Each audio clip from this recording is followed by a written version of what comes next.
What's going on, guys? Welcome back to another video. And today I know I'm just now starting out playing Battlefield 1 and recording it for my PC, but today I'm going to be doing something that I never thought I would be doing and never wanted to do, even though I've been watching a lot of videos and little kids like me fight against these statements, as I was recently in one of these fights on a YouTube video talking about this problem.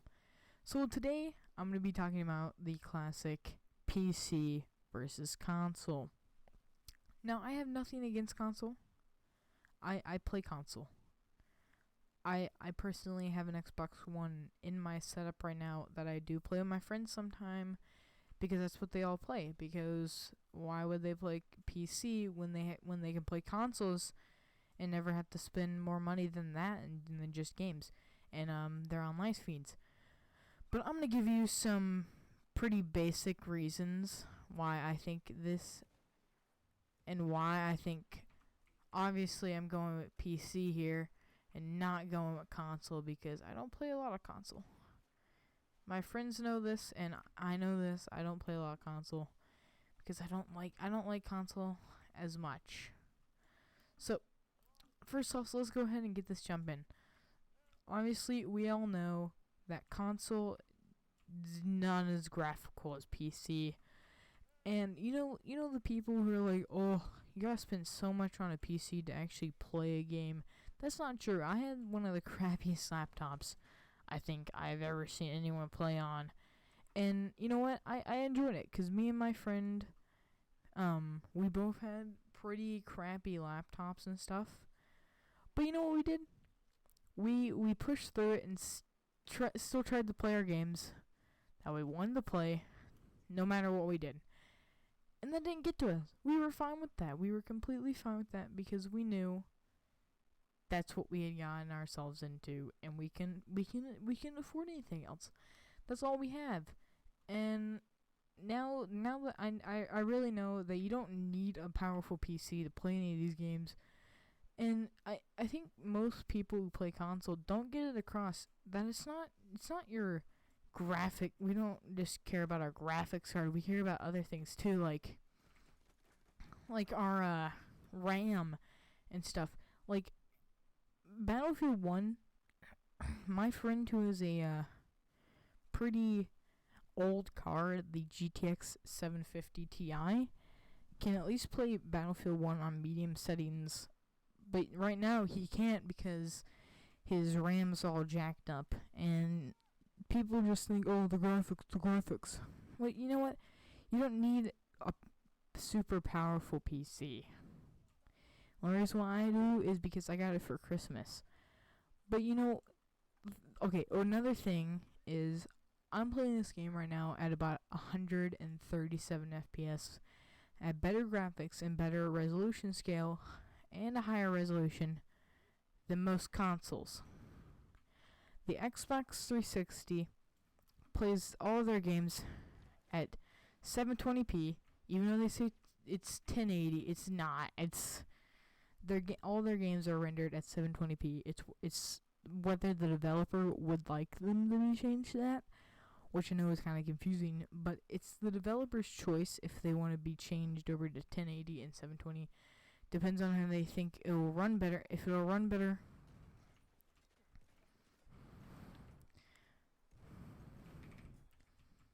depends on if they think if it'll run better on the console at a different capped resolution than the one that they were hoping for.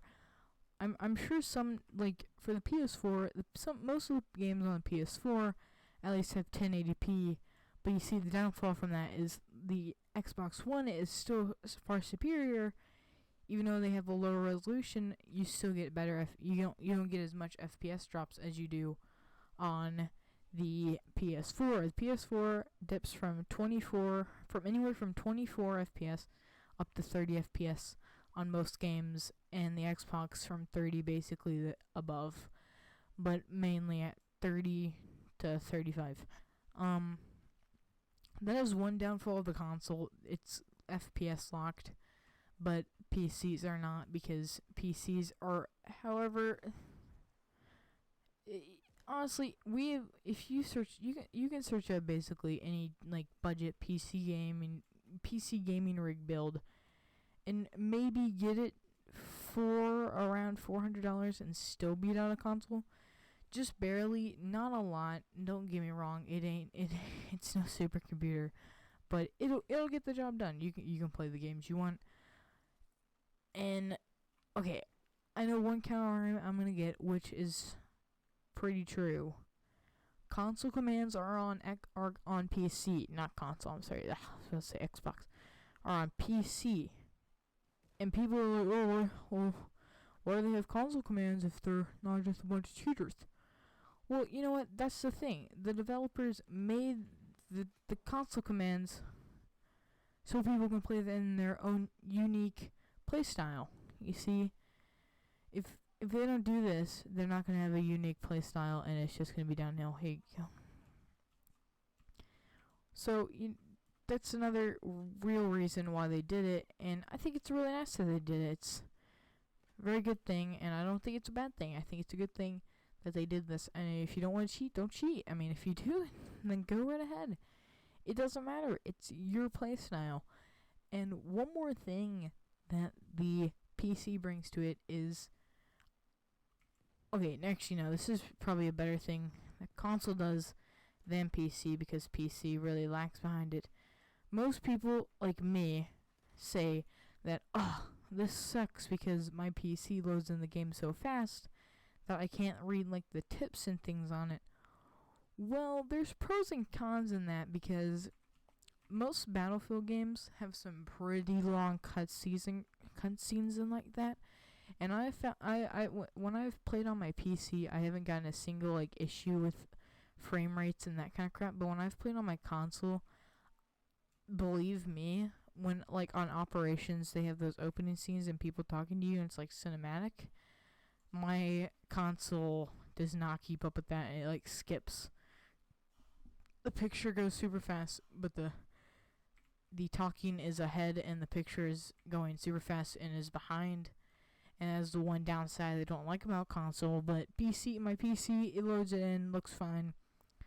And I mean, if you can give up that for better graphics and all that kind of crap, then go ahead.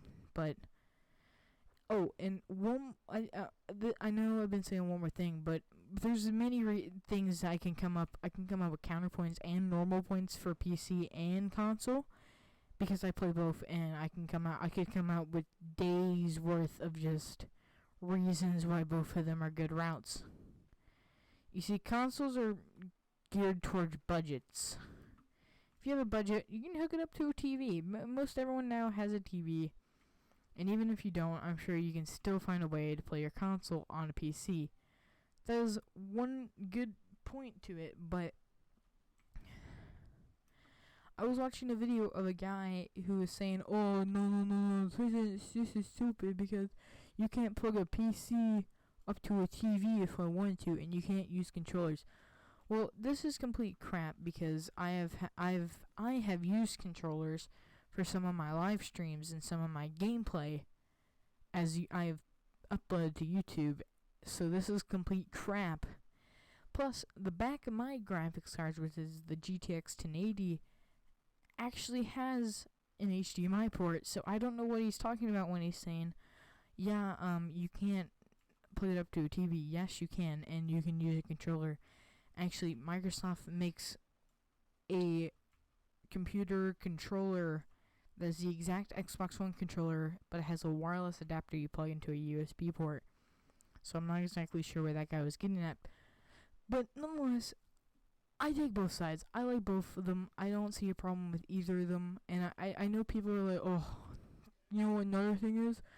All consoles, PC gamers, they call me a console pleb, so they're really annoying. No. People who say console peasants are the radical PC gamers, and the console peasants are the radical console gamers that the radical PC gamers tell the radical console gamers. So those are stereotypical kids, and really annoying. Because that gives PC a bad name, and that gives console a bad name when they both argue. And one thing that I know all my friends are gonna say at school is, we have exclusives. Well, guess what? The PC has exclusives too. Actually, basically, all your games are exclusive to us because they aren't locked to a single aren't locked at a certain FPS. It is not locked to a certain FPS, and it is not locked to a certain resolution. People who have the new PlayStation Pro, the thing that is apparently native 4K, and I say that with finger quotations because we all know it's not. It's upscaled to 4K.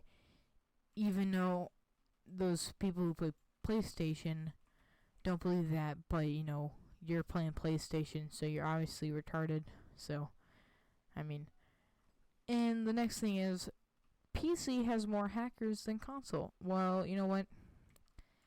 When Steam gets hacked and gets shut down for 2 days in a row when a new game comes out, okay, go ahead and tell me that, but I'm pretty sure when I don't remember the new game, but when a new game came out, PSN got shut down for 2 days from hackers.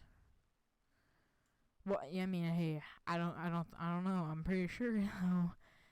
I'm looking at you, PlayStation 4 gamers, and I don't think Xbox One has gotten a single thing, because Xbox One, guess what, Sony, is actually good. That's why I have an Xbox One over the PS4. I don't like the PS4. PS4 is stupid. I don't like their exclusives because I don't really like Ratchet and Clank. I don't like any of those games, but I like Halo. I like Gears of War. I like all those. I like those games and stuff, and I think they're way better exclusives than the PS4 because the PS4 is crap.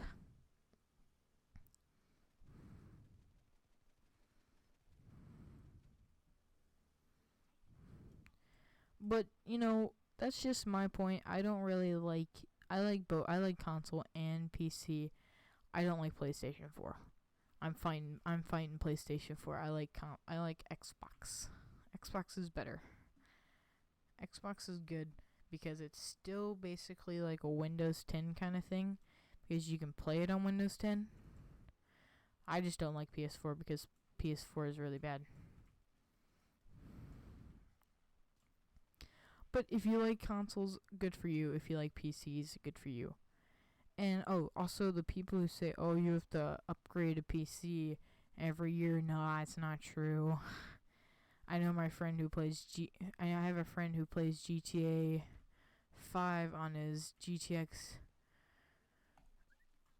745, and he still gets at least 60 FPS at medium settings. So all you people who say you have to upgrade a lot, not really.